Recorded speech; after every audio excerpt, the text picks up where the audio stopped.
গাড়ীবোৰ আহে, ডাঙৰ ডাঙৰ গাড়ীবোৰ আহে, তাৰপিছত দেখে, তাৰপিছত ডিগিটো চায়, ডিগিত যদি কিবা কিবি থাকে দিবলৈ কয়, মানুহবোৰ দি দিয়ে, তাৰপিছত আকৌ যায়, আকৌ আহে, সেনেকৈ আকৌ চায়, যদি নাথাকে তেতিয়া যাবলৈ যায়, মানে ডিগি আশাতে আমি থাকোঁ আৰু কোনোবা মানুহ আমাক দিবহি নেকি বুলি আমি সেইটো আশাতে আমি ৰৈ থাকোঁ, ৰাতিপুৱাৰ পৰা একদম ৰাতিলৈকে আমি ৰৈ থাকোঁ, কোনোবা মানুহ আমাক দিবহি নেকি বুলি আমি ৰৈ থাকোঁ।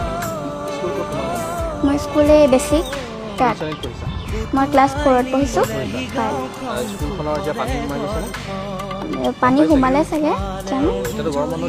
হয়, কিতাপ খলি সেইবোৰ পানীত ক'ত গ'ল ক'ত নগ'ল গম নাপাওঁ আৰু মানে পানী পটকখিনি আহিলে বস্তুবোৰ সোমাবলৈ মানে সময়ে নহ'লেগৈ আৰু।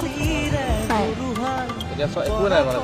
নাই এতিয়া কি কৰিম জানো, যাতে ক'ত যাব লাগিব ক'ত যাব নালাগে গম নাই পোৱা আৰু পানীটো কমিছেগৈ আগতকৈ।